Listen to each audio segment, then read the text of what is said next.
100% வராதுங்க. சைடு எஃபெக்ட்ன்ற பேச்சுக்கே இல்லை அக்குபஞ்சர் எடுத்துக்கும் பொழுது. அதுதான் இதோட ப்ளஸ்ஸாக நான் பார்க்குறேன். ஸோ அதனால் வந்து கண்டிப்பாக சைடு எஃபெக்ட் கிடையாது. நான் சொல்கிறேனே, நீங்கள் அலோபதி மெடிசன் எடுத்துக்கிட்டே அக்குபஞ்சரும் எடுத்துக்கோங்க. சில பேர் பயப்படுவாங்க. மெனோபாஸ் பற்றி பேசும்பொழுது சில பேருக்கு வந்து ஓவர் ப்ளீட் ஆகிட்டே இருக்கும். ஒரு கண்டினியூஸாக 15 டேஸ் 16 டேஸ்.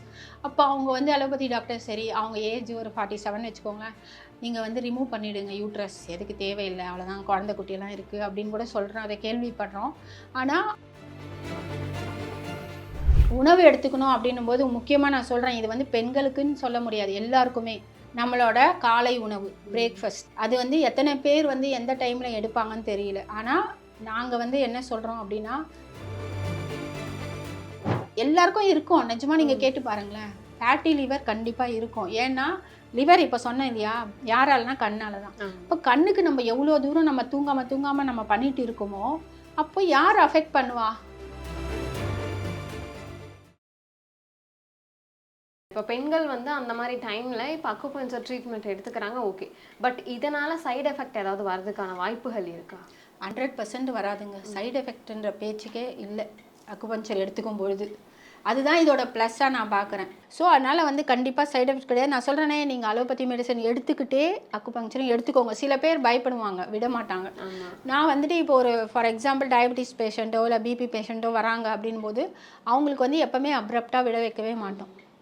அவங்கள வந்து அந்த மெடிசனோடய கொண்டு போயிட்டு இந்த அக்குபஞ்சர் போட்டுகிட்டே போயிட்டு ஒரு சர்டன் ஸ்டேஜ் ஒரு 5 சிட்டிங்ஸ் 7 சிட்டிங்ஸ் ஆன பிறகு கொஞ்சம் கொஞ்சமாக அந்த மெடிசன் இப்போ ஒரு 5 mg எடுக்கிறாங்கன்னா 2.5 அப்புறமா 0.5 அந்த மாதிரி கொஞ்சம் கொஞ்சமாக கிராஜுவலாக குறைச்சிட்டு வந்துட்டு அப்புறம் மெடிசனே இல்லாமல் அவங்களுக்கு சுகரும் இல்லாமல் பண்ண முடியும் வித் அக்குபஞ்சர். அதனால் நீங்கள் கவலையே பட தேவையில்லை. அதே மாதிரி வந்து இந்த ட்ரீட்மெண்ட்ஸ் எடுத்துக்கிறாங்க இல்லையா, இது எல்லா பெண்களுமே கட்டாயம் எடுத்துக்கணுமா அந்த அக்குபஞ்சர் ட்ரீட்மெண்ட்ஸ், இல்லை எப்படி மேம்?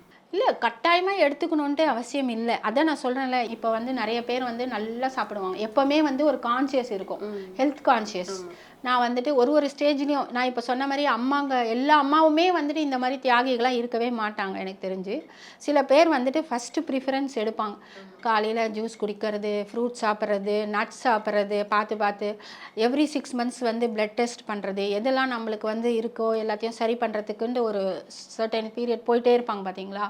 அவங்களுக்கெல்லாம் வந்து இந்த மாதிரி வரதும் தெரியாது, போகிறதும் தெரியாது. ஸோ ஹார்மோன்ஸ்ன்றது வந்துட்டு எப்போ வேணால் எப்படி வேணால் மாறும். அதுதான் ஃபஸ்ட்டு.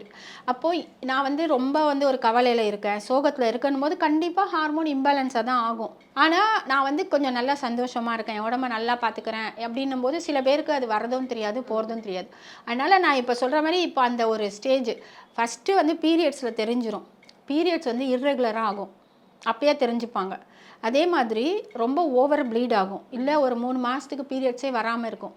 இந்த மாதிரிலாம் இருக்கும்பொழுது நம்ம என்ன பண்ணோம், கண்டிப்பாக போயிட்டு ஸ்கேன் பண்ணி பார்த்துக்கலாம், பிளட் டெஸ்ட் பண்ணி பார்த்துக்கலாம். இதெல்லாம் ஒன்றுமே இல்லை, நார்மலாக இருக்குன்னும் போது ஒன்றும் பிரச்சனையே கிடையாது. ஆனால் இதில் ஏதாவது இருக்குது அப்படின்னா கண்டிப்பாக நம்ம வந்து ட்ரீட்மெண்ட் எடுத்துக்கலாம்.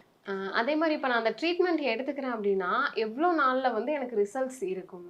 நான் சொல்கிறேன், first day it self you will get relief. கண்டிப்பாக அது வந்து டிபெண்ட்ஸ் த பாடி கண்டிஷன் தான். ஒருத்தருக்கு பார்த்தீங்கன்னா அடுத்த நாளே நல்லாயிடும், ஒருத்தருக்கு 2 நாள் ஆகும். அதுவும் உடம்பு நிலை பொறுத்து தான் இருக்குது, சரிங்களா. அதனால் கண்டிப்பாக சரியாகும், அது மட்டும் நிஜம். அதே மாதிரி இவ்வளோ டேஸ் இல்லைனா இவ்வளோ மந்த் வந்து நீங்கள் ட்ரீட்மெண்ட் எடுத்துக்கணும் அப்படின்ற மாதிரியும் இவ்வளோ மந்த்ஸுக்கெல்லாம் போவாதுங்க. ஜென்ரலாக இங்கே இப்போ மெனோபாஸ் பற்றி தானே நம்ம பேசுகிறோம். மெனோபாஸ் பற்றி பேசும்பொழுது சில பேருக்கு வந்து ஓவர் ப்ளீட் ஆகிட்டே இருக்கும், ஒரு கண்டினியூஸாக 15 டேஸ் 16 டேஸ். அப்போ அவங்க வந்து அலோபதி டாக்டர் சரி, அவங்க ஏஜ் ஒரு 47 வச்சுக்கோங்களேன், நீங்கள் வந்து ரிமூவ் பண்ணிவிடுங்க யூட்ரஸ், எதுக்கு தேவையில்லை, அவ்வளோதான், குழந்தை குட்டியெல்லாம் இருக்குது அப்படின்னு கூட சொல்கிறோம். அதை கேள்விப்படுறோம். ஆனால் அந்த மாதிரி ரிமூவ் பண்ண வேண்டிய அவசியமே இல்லை. அவங்க வந்துட்டு இது எடுத்துக்கிட்டாங்கன்னா, அக்குபஞ்சர் ட்ரீட்மெண்ட் எடுத்தாங்கன்னா கண்டிப்பாக அவங்களுக்கு வந்துட்டு அந்த ஓவர் ப்ளீடு வந்து செகண்ட் சிட்டிங்ஸ்லேயே கூட ஸ்டாப் ஆகிருக்கு, நிறைய பேர் பண்ணியிருக்கோம். ஸோ அதனால் வந்துட்டு கண்டிப்பாக அதில் வந்து தீர்வு இருக்குது, அது உடல்நிலை பொறுத்து மாறுபடும், அவ்வளோதான். ஃபைனலாக வந்து பெண்களுக்கு நீங்கள் சொல்லக்கூடிய ஒரு அட்வைஸ்னால் என்னது?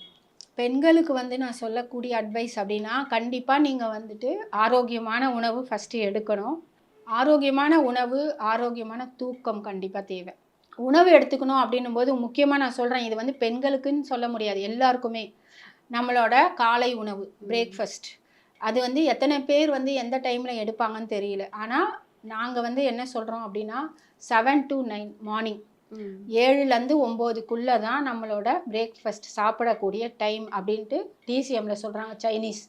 ஏன் அப்படி சொல்கிறாங்க அப்படின்னா, அவங்க வந்துட்டு காலையில் 7 மணிலேருந்து 9 மணி வரைக்கும் யாரோட வேலைன்னு பார்த்தீங்கன்னா நம்ம ஸ்டொமக், வயிறு ஒர்க் பண்ணுற நேரம், அதோட பீக் ஹவர்ஸ். அந்த டைமில் தான் அது ரொம்ப ஹையாக இருக்கும்.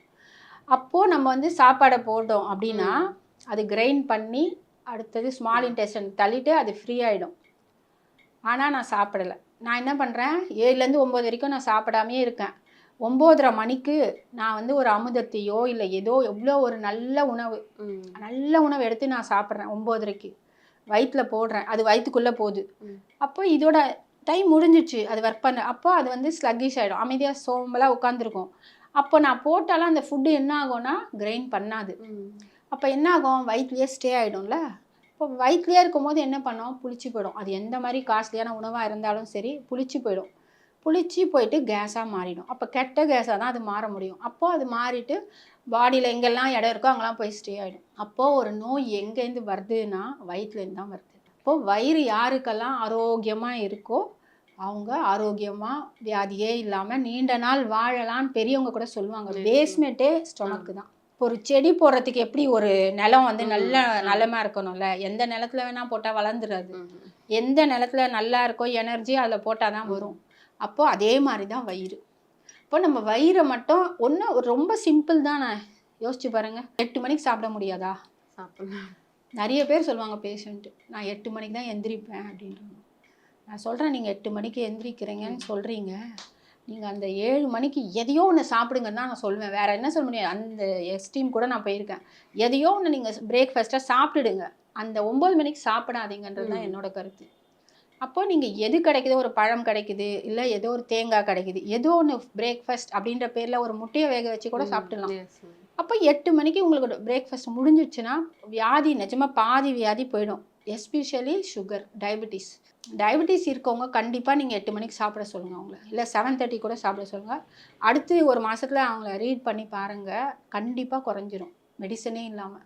ஏன்னா எல்லாருமே அந்த 9:30 10 அப்படிதான். அந்த டைம் யாரோட டைம்னா ஸ்ப்ளீன்றது வந்து மண்ணீரல். அந்த டைமில் சாப்பிடவே கூடாதுன்னு சொல்கிறாங்க. ஈவன் நீங்கள் தண்ணி கூட குடிக்காதீங்கன்னு சொல்கிறாங்க. எப்போது 9லேருந்து 11 வரைக்கும் நீங்கள் எதுவுமே பண்ணாதீங்க, சைலண்ட்டாக இருங்க. ஏன்னா ஸ்ப்ளீன் ஒர்க் பண்ணுற நேரம், அதை டிஸ்டர்ப் பண்ணக்கூடாது. இதுதான் பேஸ். அதனால் நான் சொல்கிறேன், அந்த பெண்களுக்குன்னு வரும்போது கண்டிப்பாக நம்ம வந்து அம்மா யாருமே சாப்பிட மாட்டாங்க, அவங்க வந்து கண்டிப்பாக நம்ம சாப்பிட வைக்கணும் 8 மணிக்கு ஏதோ ஒரு உணவு. அதே மாதிரி தூங்குகிற டைம் வந்து 11 நைட்டு 11லேருந்து 3 மணி வரைக்கும் அட் எனி காஸ்ட் நீங்கள் பெட்டில் தான் இருக்கணும். அப்போ யாரோட வேலைன்னு பார்த்தீங்கன்னா லிவர் அண்ட் கால் பிளடர். நம்ம பாடியிலேயே ஒரு ஃபேக்ட்ரி யாருன்னு பார்த்தீங்கன்னா லிவர் தான். இப்போ இந்த லிவர் வந்து வேலை பண்ணின்னு இருக்கும். அப்போ பார்த்து நம்ம என்ன செய்யக்கூடாது, சாப்பிடக்கூடாது, முக்கியமாக படிக்கக்கூடாது, எழுதக்கூடாது, கண்களுக்கு வந்து எந்த ஒரு வேலையும் செய்யக்கூடாது, கண்ணை மூடி படுக்கணும். நம்ம வந்து அது வேலையை பார்க்க விடணும், நம்ம டிஸ்டர்ப் பண்ணக்கூடாதுன்னா நம்ம படுத்துட்டு கண்ணை மூடினா போதும், வேறு எதுவுமே பண்ண தேவையில்லை. ஸோ அது வேலையை பார்த்து கால் பிளடரும் லிவரும் முடிச்சிட்ட உடனே 3 o'clock மேலே வந்து நீங்கள் என்ன வேணால் பண்ணுங்கள், ஒன்றுமே ஆகாது. அப்போ நம்ம லிவரில் என்ன நடந்தாலும் யார் வந்து பொறுப்புன்னு பார்த்தீங்கன்னா கண்கள் தான். இப்போ கண் வந்து எவ்வளோ முக்கியம் அப்படின்னா, கண்ணில் என்ன நடந்தாலும் லிவர். இப்போ ஒரு ஜாண்டிஸ் வந்தால் என்ன ஆகுது, கண்ணு தானே எல்லோயிஷ் ஆகுது. அப்போது லிவருக்கும் கால் பிளடருக்கும் என்ன பிரச்சனை வந்தாலும் கண்ணு. இப்போ கண்ணு டிசீஸ் என்ன மாதிரி ஐ டிசீஸ்னாலும் நாங்கள் ட்ரீட் பண்ணக்கூடிய ஒரு இது என்ன ஆர்கன்னா லிவர், கால் பிளடர் தான். இப்போ இந்த ஸ்பெக்ஸை கூட நம்ம தூக்கி போட முடியும் கண்டிப்பாக. எதனால் போட்டிருக்கோன்னா நம்ம லிவர், கால் பிளடர் நம்மளுக்கு ஏதோ ஒன்று இருக்குது. ஸோ அதனால தான் கண்ணில் வந்து பிரச்சனை வருது. அந்த டைமில் வந்து நம்ம படிக்கக்கூடாது, எழுதக்கூடாது. அப்போ ஸ்ட்ரெயின் எல்லாம் லிவருக்கு தான் போகும். அப்போது நான் என்ன சொல்கிறேன், நைட்டும் இதே மாதிரி தான் 11லேருந்து 3 மணி வரைக்கும் கண்டிப்பாக படுத்து தூங்கிடுங்க. ஆனால் இப்போ நைட் ஷிஃப்ட் பார்க்குறவங்கள பாருங்க, அவங்க அந்த டைமில் என்ன பண்ணுறாங்க, ஐடியிலலாம் ஒர்க் பண்ணிட்டே சாப்பிட்றது, பீஸா, பர்கர் அது இதுன்னு ஒரு 12 மணிக்கு 1 மணிக்கு தானே சாப்பிட்றாங்க. அப்போ அவங்க எல்லாருக்கும் என்ன ஆகும், இப்போ சிம்பிளாக கண்ணை மூடி யாரை வேணால் கேளுங்க, ஸ்கேன் பண்ணிட்டு ஃபேட்டி லிவர் கிரேட் 1 சொல்லிட்டு போயிட்டே இருப்பாங்க. எல்லாருக்கும் இருக்கும், நிஜமாக நீங்கள் கேட்டு பாருங்களேன், ஃபேட்டி லிவர் கண்டிப்பாக இருக்கும். ஏன்னா லிவர் இப்போ சொன்னேன் இல்லையா, யாராலனா கண்ணால் தான். இப்போ கண்ணுக்கு நம்ம எவ்வளோ தூரம் நம்ம தூங்காமல் நம்ம பண்ணிட்டு இருக்கோமோ, அப்போ யார் அஃபெக்ட் பண்ணுவா, அஃபெக்ட் ஆகிறாங்கன்னு பார்த்தீங்கன்னா லிவரும் கால் பிளாடரும் தான். இதெல்லாம் அவங்க வந்துட்டு பொருட்படுத்துறதே கிடையாது. நீங்கள் நைட் ஷிஃப்ட் பார்க்குறவங்க எல்லாரையும் பாருங்கள், கண்டிப்பாக அவங்களுக்கு ஃபேட்டி லிவர் தான் இருக்குது. இப்போ வந்து முக்கியமாக நான் வந்து ஃபெர்டிலிட்டி நிறைய பார்க்குறேன். ஸோ ஃபெர்டிலிட்டியில் வந்து ஜென்ஸ் பசங்களுக்கு முக்கியமாக வந்து ஸ்பெர்ம் கவுண்ட்லாம் கம்மியாகுது. அந்த டைமில் சாப்பிட்றது லைஃப் ஸ்டைலே அப்படியே சேஞ்ச் ஆச்சு. அதனால் இதுதான் பாதிக்கப்படுது, எங்களுக்கு ஃபெர்டிலிட்டியில் தான் பாதிப்பு வருது. ஸோ அதனால் வந்து 2 விஷயம், காலையில் 8 மணிக்கு சாப்பிடுங்க மேக்ஸிமம், அவ்வளோதான்.